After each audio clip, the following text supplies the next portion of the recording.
ആരൊക്കെയോ പറഞ്ഞു വിടാറുണ്ട് പെണ്ണുങ്ങൾ 1.5 പവനിലേറെ സ്വർണ്ണിട്ട സക്കാത്ത് കൊടുക്കണം. ആര് പറഞ്ഞു ഇത്? 1.5 പവൻ സ്വർണമേ പെണ്ണിന് ഉപയോഗിക്കാൻ പാടുള്ളൂ. ആ നിയമം എവിടുന്ന് വന്നു? അഹ്ലുസുന്ന വൽ ജമാഅത്തിന്റെ ആലിമീങ്ങൾ ആരും 4 മദ്ഹബിന്റെ ഇമാമികളുടെ അഭിപ്രായത്തിൽ ഒന്നും ഞാൻ കണ്ടിട്ടില്ല. അല്ലാഹു ഹലാലാക്കിയതിനെ ഹറാമാക്കുന്നത്. എന്നിട്ട് ചില വിവാഹങ്ങളൊക്കെ ചില ആളുകൾ, ചില സംഘടനക്കാരുടെ പ്രത്യേകത ഉണ്ട്. 1.5 പവനിലേറെ സ്വർണ്ണുണ്ടോ ആ പുതിയ പെണ്ണിന്റെ കഴുത്തുനിന്ന് അഴിച്ചിട്ട് വാപ്പാക്ക് ഇത് കൊടുത്തത് പറ്റില്ല, 10 പറ്റുള്ളൂ. ആര് പറഞ്ഞു? ഒരു പെണ്ണിന് 100 പവൻ വരെ അവൾക്ക് ആഭരണം അണിയാം. ആഭരണമായി അണിയാൻ അവരുദ്ദേശിച്ച് ആഭരണമാക്കി വെച്ചിട്ടുള്ളത് ഒരുപക്ഷെ ഡെയിലി ഉപയോഗിച്ചോളുന്നില്ല, പക്ഷെ എന്നെങ്കിലും ഉപയോഗിക്കണമെന്ന ആഗ്രഹത്തോടുകൂടെ എടുത്തു വെക്കുന്ന സ്വർണത്തിന് പോലും സക്കാത്തില്ലെന്നാണ്.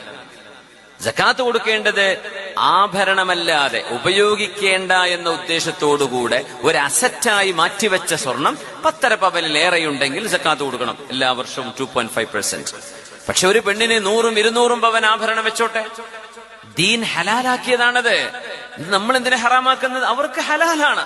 അള്ളാഹു പെണ്ണുങ്ങൾക്ക് ഹലാലാക്കിയതാണ് സ്വർണ്ണാഭരണങ്ങൾ. അതിന് കണക്ക് പറയേണ്ടതില്ല. അവർ 10 തന്നെ ധരിക്കാവൂ, അങ്ങനെ എവിടെയില്ല.